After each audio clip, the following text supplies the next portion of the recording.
बहुत समय पहले की बात है। मुरारपुर गांव में महेश नाम का एक गरीब लकड़हारा अपनी पत्नी ममता और बेटे गोलू के साथ किसी कच्चे मकान में रहता था। दुख उसकी जिंदगी से जाने का नाम ही नहीं ले रहा था। जब भी लगता था कि उसके सारे दुख खत्म होने वाले हैं, वैसे ही कुछ ऐसा हो जाता था कि उसके दुख कई गुना बढ़ जाते थे। लेकिन फिर एक ऐसी घटना हुई जिससे धीरे धीरे उसकी सब कैसे हुआ, इसके लिए पूरी कहानी को ध्यान से देखना पड़ेगा। एक रोज महेश जंगल में लकड़ी काट रहा था। तभी उसने अपने मन में सोचा, आज से मैं रोज कई गुना ज्यादा लकड़ियां काटूंगा और बाजार में जाकर बेच दूंगा। उससे जो भी पैसे मिलेंगे सबसे पहले गोलू की फीस भरूंगा ताकि उसकी पढ़ाई चालू हो सके, क्योंकि अगर वो अनपढ़ रह गया तो उसकी जिंदगी भी मेरी तरह गरीबी में ही बीतेगी। तो महेश काफी देर तक लकड़ियां काटता रहा। शाम तक उसने ढेर सारी लकड़ियां काटकर उसका गट्ठर बना लिया और सर पर रखकर वहां से जाने लगा। लेकिन वो जंगल नदी के दूसरी तरफ था। नदी पार करने के लिए एक लकड़ी का पुल बना हुआ था। उसी पुल से महेश नदी को पार करने लगा।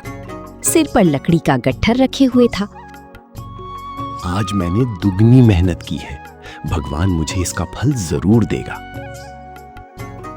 महेश ने इतना बोला ही था कि तभी अचानक आसमान काला हो गया। बहुत तेज अचानक आंधी चलने लगी। उसी आंधी में वो लकड़ी का गट्ठर नदी में जा गिरा। हवा इतनी तेज थी कि महेश ने पुल पकड़ लिया और मन ही मन सोचने लगा, हे भगवान, ये क्या हो गया? सारी मेहनत पर पानी फिर गया। अचानक बारिश, तूफान सब एक साथ ही आ गया। जल्दी से पुल पार कर लेता हूँ, वरना कहीं पुल ना टूट जाए और मैं नदी में गिर जाऊं, क्योंकि भगवान को तो मुझे दुख देने में मजा आता है। महेश ने किसी तरह नदी पार कर ली और अपने गांव की तरफ आ गया। इतनी तेज आंधी तूफान में दोबारा लकड़ी काटने भी नहीं जा सकता, वरना पता नहीं क्या हो जाए। नहीं, घर जाने के अलावा दूसरा कोई रास्ता भी नहीं है मेरे पास। तो इस तरह महेश आंधी और तूफान में खाली हाथ घर पहुंच गया। घर पहुंचते ही उसने देखा कि उसका बेटा गोलू खिड़की के दरवाजे पर कील और हथौड़ी से कोई नक्काशी बना रहा था। उसने अपने पापा को देखते ही बोला, अरे पापा, आप आ गए। माँ कब से आपका इंतजार कर रही है। तभी उसकी माँ बोली, कितनी देर लगा दी आपने आने में, और खाली हाथ क्यों आए? राशन लेते आते। बेचारे महेश का सर शर्म से झुक गया। उसने दुखी होकर कहा, मुझे पैसे ही नहीं है ममता, तो राशन कहाँ से लेकर आऊं?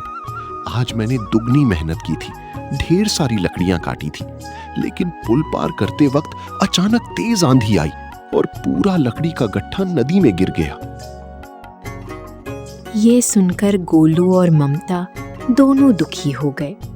तभी ममता बोली, कोई बात नहीं, अभी थोड़ा सा आटा बचा हुआ है, वही प्याज के साथ खा लेते हैं हम लोग। हाँ माँ, गरम गरम रोटी के साथ प्याज बहुत अच्छा लगता है। वैसे भी मौसम बहुत अच्छा हो गया है। इतनी गर्मी थी, थोड़ी ठंडक आ गई।